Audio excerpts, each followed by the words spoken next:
Thank you very much, Christian, for the warm presentation. So, dear chairpersons, dear colleagues and friends, my name is Pedro Lopez Ayala. I'm a PhD student at the Cardiovascular Research Institute, Basel, and I'm really happy to be able to present today the findings of the external validation of the MIQ algorithm. So before starting, there's a very important disclosure I must share with all of you.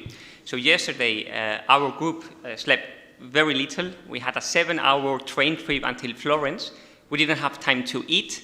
And for me, the worst part was I couldn't eat patisserie. So I went to Christian and I said, Christian, you need to do something to make the day shorter. Obviously, I said this in German, which sounds more intimidating. And he came up with this great excuse, and we had time before lunch to have some patisserie, some gelato. And being afraid of today, he put some gelato today also in the meal, so I didn't come with the same excuse. Now, jokes out, what really makes me happy is to work at the Crypt, the fantastic team that we have, the team players, and I'm really, really happy for that.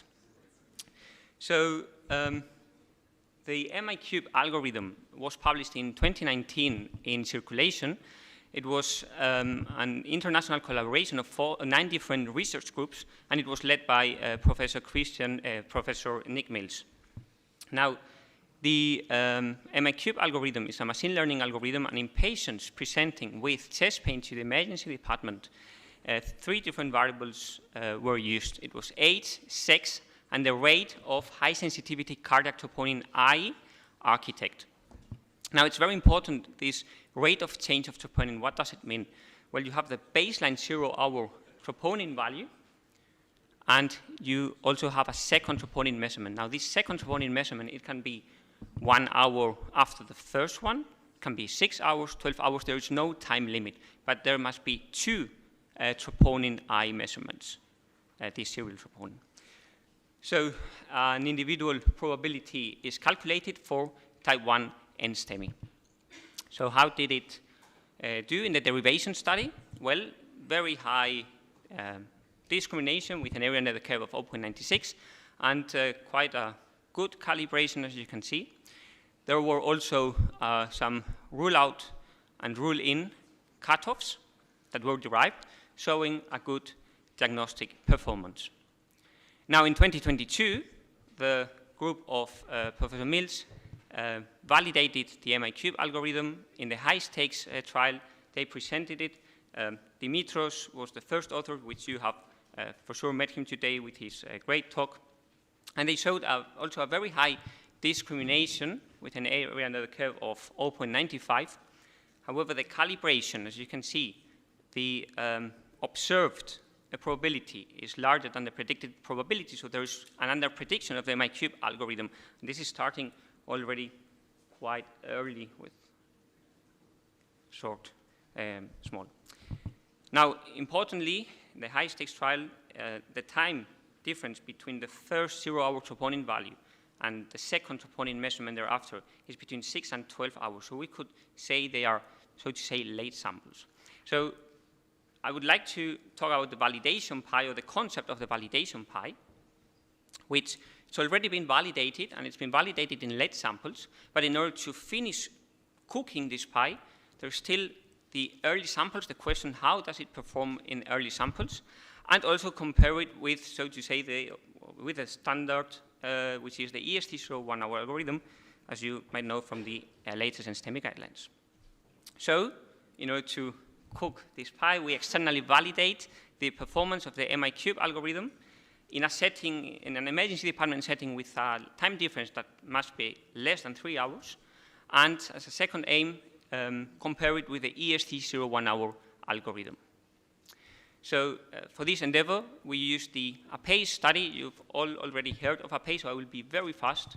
Chest pain patients presenting to the emergency department were recruited, serial blood was taken, cardiac troponin was measured.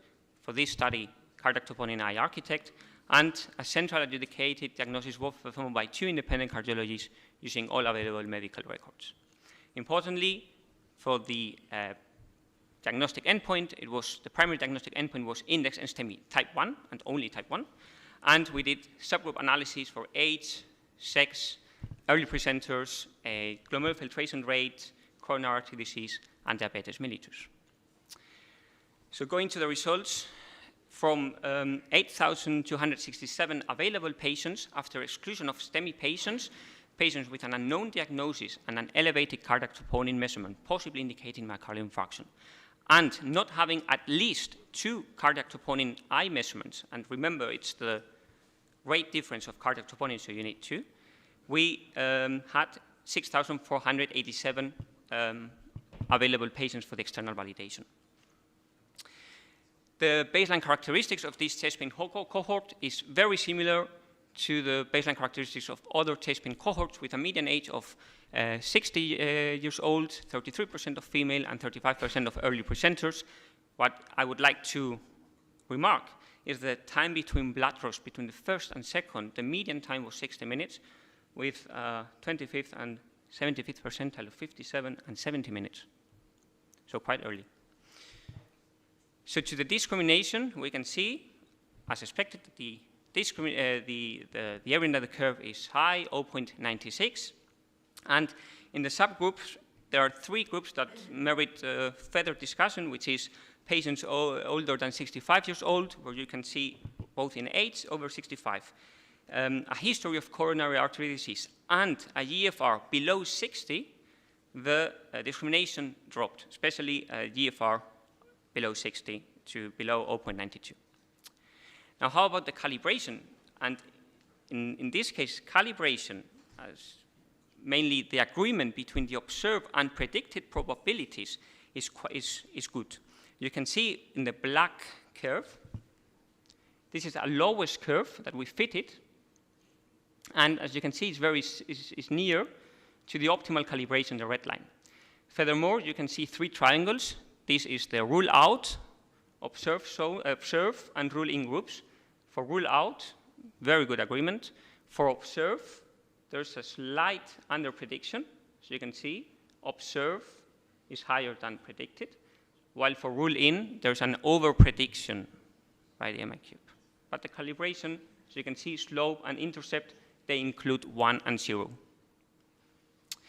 So going on to the threshold performance, these cutoffs for rule out and for rule in, you can see that safety for rule out with a score of less than 1.6 was high. Sensitivity was high with 8 missed and STEMI patients, while accuracy was also accuracy for rule in was high with a positive predictive value of nearly 70%.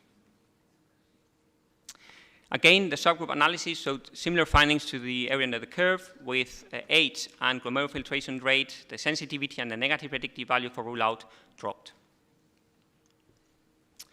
Now, for the second aim, the comparison with the EST01 algorithm, we excluded 355 patients which didn't have the 1-hour troponin measurement in order to perform a one-to-one comparison between both algorithms. And as you can see, the EST01 algorithm was very safe, no NSTEMIs were missed, and had an accuracy of, for ruling, of 60%. So, comparison. For safety of rule out, although the MIQ was high, the EST01 algorithm was statistically significantly superior. In contrast, for accuracy of rule in, the MIQ had a higher positive predictive value compared to the EST01 algorithm. So to the limitations, it was conducted in 80 patients, therefore we cannot comment on the performance in other clinical settings.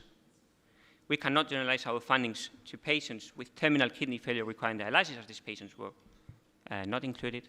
And very important to stress out that the EST01 algorithm was derived and validated for type 1 or type 2 NSTEMI patients, while the MIQ algorithm was only for type 1. So there are maybe some comparisons are unfair. So, dear colleagues and friends, in order to conclude, in patients undergoing serial cardiac troponin measurements in the emergency department with a median time difference of 60 minutes between both cardiac troponin measurements. The MIQ algorithm showed a high discrimination and a good calibration for type 1 MI.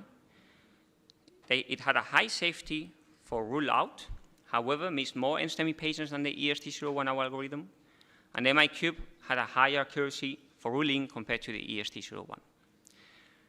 One last thing, I would like to thank, again, the CRIP. I would like to thank the organizers of the great meeting for putting up such a good congress, but most important of all, for selecting such a good spot location with the fantastic views.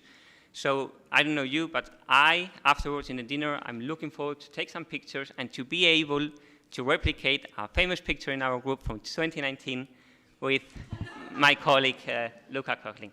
Thank you very much.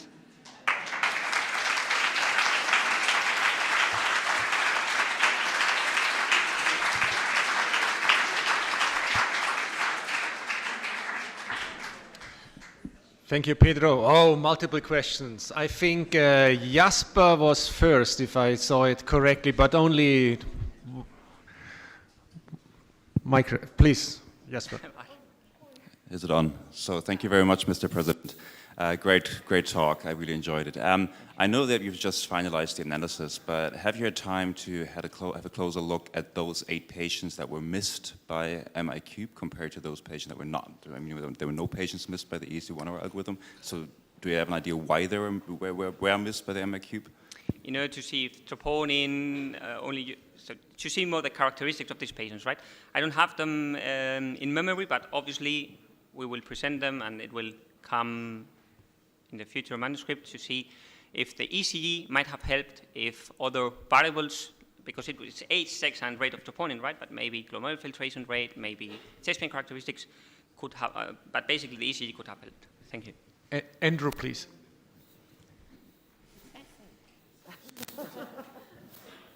Hey, Pedro. Is it? Great talk, Pedro, and I look forward to chatting with you later.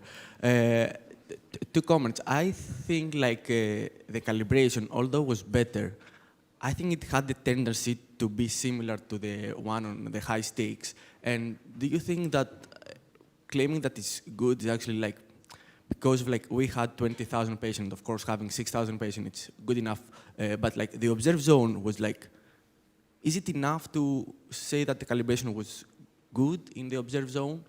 And again, just a comment. And the other thing, I was again surprised with the same performance between men and women, something that we saw that it was not the case in our paper. So the diagnosis was based on the sex-specific threshold or on the uniform threshold, and a sensitivity analysis might be very interesting.